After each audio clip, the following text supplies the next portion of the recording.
YouTube, this is Travis Dunn with MDL, and this is my vlog for August 26, 2016. Kind of felt like doing another vlog. It's been a pretty hellish week already. I went in to change my oil in my car last weekend because it was due, and took a look at the suspension, took a look, the brakes, and made sure everything looks good. Typical checks. Well, I got to the tires, and the both front inside tire was bald on both sides, and so I went to take it to the shop, to the tire shop, to get them rotated. At least I knew there was something going on, but obviously I just needed to get them rotated, and they pretty much refused to touch it. And so I hunted around, and needless to say, I had to do some hunting because several shops pretty much said that they won't. The car was within spec, and that that there's nothing that they can adjust to fix the issue, which kind of sucks because technically, like, part of my problem was the camber. And camber, when you're talking about tires, is the in and out, this way.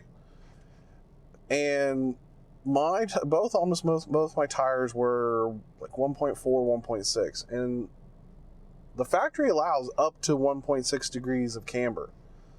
And needless to say, I think that's far too much. I've never had a car go past 0.5, 0.7, and so obviously that was a major issue. So I knew I was going to need some cam bolts to get the alignment straightened out, and I knew that the back was had a little bit of a camber issue as well. So I knew it was going to require some type of shim to try to bring that into, to square it up. So I finally found a shop to do it, and needless to say, it wasn't cheap. Now, because of the condition of the tires, I had to go ahead and have I had two tires for when the last time I had tires put on the car that I kept. And so I went in and had those two put on.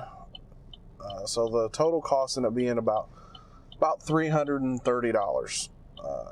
And that's kind of coming at a bad time. We just got done with back to school and trying to make up for all that. But for the most part, it looks like the alignment's much straighter. The toe was a little bit out, so they did straighten that up, which I don't quite understand, because I've had this thing on an alignment thing 3 times. Once after there were some cupping issues, and I wanted to try to take care of the tires, so I took it in, had it aligned, and then some of the numbers just didn't look right, which a lot of it was camber. And so I took it to another of the same brand of shops so that I could have them do a second opinion, if you will. And they came back and said it's within spec, and unfortunately, they couldn't make any additional adjustments because of the way the suspension was set up, because a lot of it is non-adjustable in a normal fashion or sense.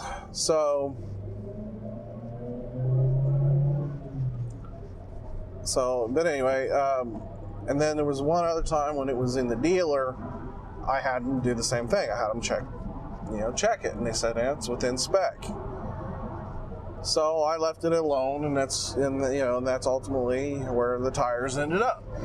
They pretty much ended up totally destroyed, and I only got about less than 25,000 miles on those tires. So I definitely did not get my money's worth out of those tires, and it kind of pisses me off, but there's not much I can do. It's not like I can go back to any of the companies that did the alignments and say, hey, you fucked it up, and now I gotta go and buy new tires. So I will be doing that here very, very soon, and I don't know what I'm gonna go with this time around. I've been wanting to get another set of the ones I just had put on the front, because when I bought the car, it had mismatched tires, but the front one, the one set was pretty much brand new. The problem is, and they're great tires, they're Hoosier Evo 2s, great tire, got really beautiful tread on them, but unfortunately they're ultra high performance summer tire. They're literally listed as a summer tire. I live in Ohio, weather wise that just doesn't work. So obviously I had them take it off and I kept them, which, obviously a good thing I did. There's no reason not to. They were brand new. And I had 4 brand new tires put on the car right after I bought it. And now, 2 years later, I'm basically going and doing the same thing over again. Not real happy about it, but, it is what it is. But I got a decision to make. But speaking of decisions, my wife, she's got a decision to make.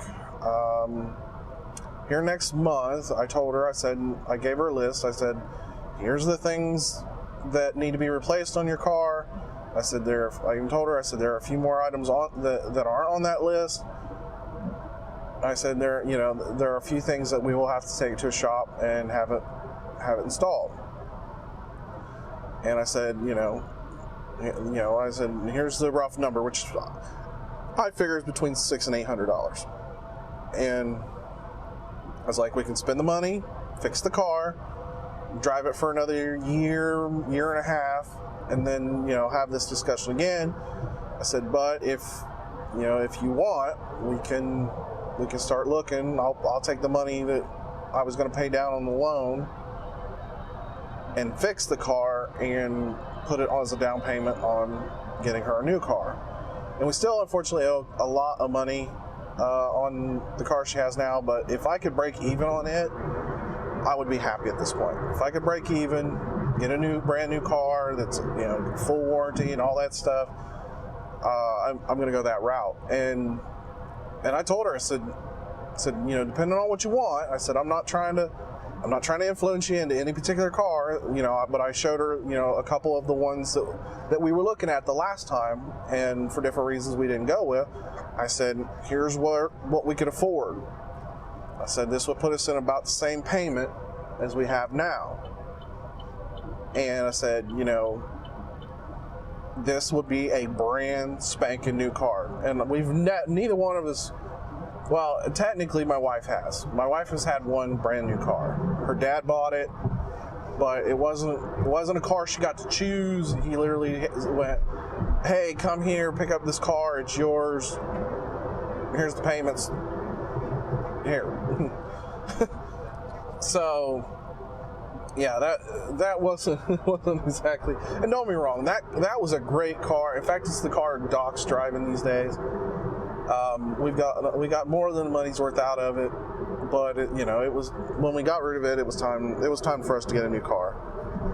And I was kind of in the same boat. I was either going to put some money into that car or I was going to buy a new one. We decided to buy a new one, pretty much giving it to Doc. And Doc's had to fix a few things. There's some things that really still need to be fixed on it, but it was a cheap, affordable car that he could drive, and that's pretty much what a Kia Spectra was, or is. Well, it was, because I don't think it make that model anymore. But I told her, I said, if you want, we can get you a brand new car. It'll be in the color you want, because she likes blue. I said they have a blue one. I said the price is right. It's decently loaded. It's got at least what we have now. Plus, I think it's got a few more items that. Never mind. If you're going to do that, I'm going to stay in this lane. So yeah, that'll be kind of interesting to I kind of hate buying a car, and I hate, even my wife's just like, I hate, going that far in debt. I said, yeah, I said, debt, yes. I said, I totally understand your thought. I said, but look at it this way. I said, the payment's going to be about the same. We're not really, adding anything that we weren't already paying on. I said, it's just like we're extending the loan. I was like, it's not like, I told her, I said, by the time we do get to that point where that car is pretty much paid off, I said, we'll be in the same boat. We're still going to need another car, a new car, or a newer car. And part of the problem isn't the age of the car, it's the miles. We put a lot of miles in that car. It's 2011 Dodge Caliber, and it's got 105,000 miles, something of that nature. So, yeah, it's starting to show its age. And, just a few months ago, I talked about, throwing almost $1,000 into it. And to be honest, I'm talking about almost throwing another $1,000 into it. So, yeah, I would just rather not. I'd rather not do it and just... excuse me. I would rather just get her a new car. But it'll be her decision. If she wants to keep it, we'll keep it. That's what I told her. I said, if you want to hold on to it for a little longer, I said, I'll fix it, and you can continue to drive it. I said, otherwise, start thinking about what you want. Kids are back to school, and nothing special there. I've talked about both of them being in sports. They had games yesterday. And it was kind of sucks because my son had an away game, and my daughter cheers for both 7th and 8th grade. My son's in 8th grade, but they had an away game, which she doesn't cheer the away games. She only cheers home games. So she was there. She had to be home at the home school for 7th grade, and then Austin was, at his 8th grade away game. And so we didn't get to watch. My wife didn't get to watch both games. I unfortunately didn't because I ended up having, obviously the car worked on yesterday, and but both games they won. So both teams had rallying victories, and so good start to the season. And my son apparently got to play pretty much all but one or two plays of the game. So I'm really proud. He's put in a lot of hard work, really put the effort into it, and I hope he continues to. Started reading a book. And this is a book series I've started to read once before. It's Jim Butcher's The Dresden Files. Really good book. And I really enjoyed it the last time. I had a version. I have several of them on digital format that I picked up really cheap. But since my tablet failed, I couldn't read them anymore. And so I was in a Half Price Books here the other day, and I'm like, you know what? I want to see if they got them. So I picked up like the first 3 books in paperback, and I'm already halfway. I just did it just at the beginning of the week, and I'm already halfway through the first book. My wife would have already been in the middle of the 3rd book. I can't read like she does, but I'm really enjoying it. I like I said, I enjoyed it the first time I read it, so I'm just kind of refreshing my memory, but. It's a really good series, and if you're into fantasy, it's based on a modern day wizard, would be the a practicing wizard, and so yeah, everybody that's into that, and you enjoy a good book, it is a solid read, and I definitely recommend it. Kind of what else? Oh.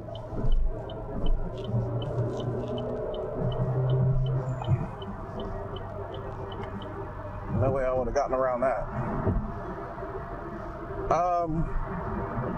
So it's just been a daunting week. Work's already sucked, and it really sucked yesterday because obviously I didn't get to go to either one of the kids' games. My wife went in early, left early, so she could pick up the kids from school and do all that, so I could actually go home and sleep because I even asked the boss if somebody could cover my shift. last night because originally, you know, if things had fell the way they normally do, I'd been up all day. I wouldn't got any sleep at all. And that would have sucked ass royally. Talk about sucking ass. So last weekend I went to the car show, and hubcap. And it's the car show. It's the Igniter's hot rod car show in Yaktanji Park in Chillicothe. I've gone to it the last few years. My friend James, his dad passed away here a couple years ago, and he takes his dad's hot rod and takes it to the show. Car made it to the show fine. Sadly, on the way back, something broke. At least they were pretty much all. In fact, I was following them when it happened. Pretty much were able to limp it home without damage.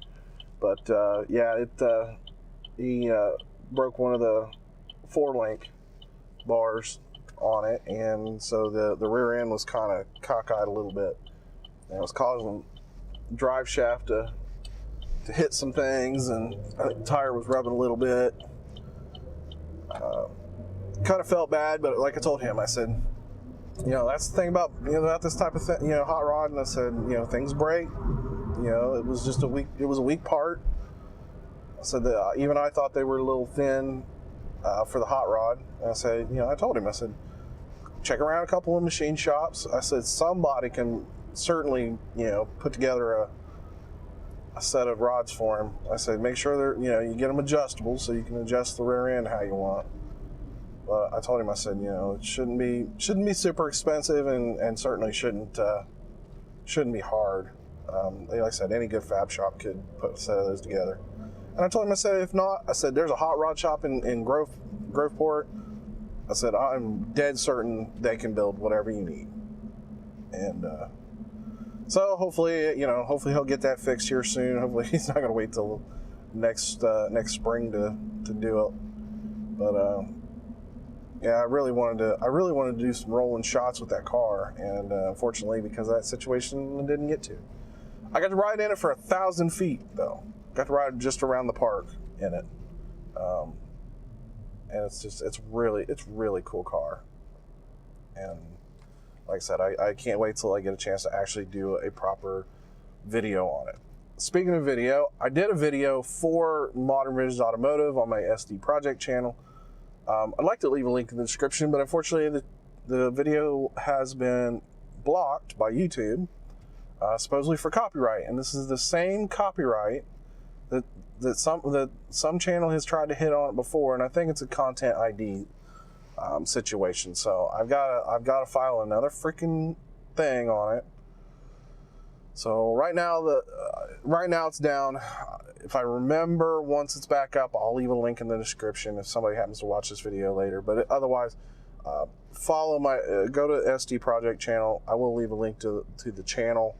But yeah, I was kind of disappointed. It was like, man, I'm missing out on, you know, views on that video. And like I said, this is the same content people that have tried to hit part of that video before, and what it is my intro. It's perfectly legit. It's a free to use intro, and for some reason it's getting hit. So I'm gonna have to figure out some way to change it so that it doesn't come up. And the worst part is like the people that somehow trying to claim copyright on it, it has no whatsoever. I mean, they don't produce that type of content. It's completely not part of it. So it's one of the sucky things about YouTube. So right now, like I said, that video is not up, and was kind of hoping to already have the review on this car done, but I'm going to wait until I get the new tires. So I want it to be a good video. But yeah, it kind of sucks because it was actually a pretty solid video that I took using my new camcorder and using some techniques. It still wasn't perfect. There's still some things I need to learn to do, and I need to build myself a slider. That's a big thing for me. I really need a slider. Whether I build one or buy one, I'm gonna have to come up with something. But and I haven't got a chance to test out my new camera mounts, which are basically a couple of suction cups that you use for like glass and things. But they're Harbor Freight special, and I drilled some holes and got some 1/4 bolts to put in it, and so that I can screw down my GoPros and stuff. And I think they're going to work great. I think they're going to really help bring some really cool stuff to the videos. But yeah, like I said, I gotta freaking get that tested, make sure it's working. So I've had some back and forth with another YouTuber. His name's John Riggs. He does a lot of NES repros and shows you how to solder, what you need to solder or desolder and how to make them and things like that. And he's dabbled in some other things, but he's known for his repro stuff. And really cool guy. Like I said, I've had some chats back and forth, and I was looking at, he was looking for some of the Ghostbuster Twinkies, which are it's a regular Twinkie, but it's got it's supposed to be key lime filled center. Apparently he bought some for a friend in Canada that he was going to send, and then apparently the kids got a hold of it. So totally understand how that is. I've had that happen on more than one occasion. So I was like, dude, I'm more than happy to send it to you. Send me a autographed NES cartridge. I was like, doesn't have to have anything in it, just sign it. That's all I really wanted. Now he sent something special, he said, and I believe he sent a completely loaded NES cart with a label, but I haven't opened it yet. I'm actually planning on doing a video of me opening it. So that'll be kind of cool, just because. But I sent him some other stuff besides the Twinkies. I went to Anthony Thomas, picked up some Buckeyes, because they're an Ohio staple, and it's really funny because to me they're normal chocolate candy that people get around here, chocolate peanut butter candy, and they're not super unique, but they're something that not everybody sees every day. So I'm like, hey dude, you like chocolate and peanut butter? It's like, I want to make sure nobody's allergic. That was kind of my big thing. And he's like, oh, absolutely. And I was like, okay, I'm going to send you some. And I sent some other little candy. I sent a couple bottles of Pepsi Crystal, because I don't think he's gotten his hands on some of that yet. And yeah, it was so it was a nice exchange. And like I said, I'm really looking forward to opening that package and see what he sent me. All right, that's where I'm going to end the vlog for today. Like I said, these vlogs will just come randomly at this point. I'm not gonna pinpoint any schedule. I do a podcast with my brother every 2 weeks. In fact, next Tuesday will be the next podcast. So feel free to hit me up on on my Facebook, on my Twitter. I'll leave a link in the description. I'm also on Instagram. Hope everybody has a great day, has a great week, and I will catch you later.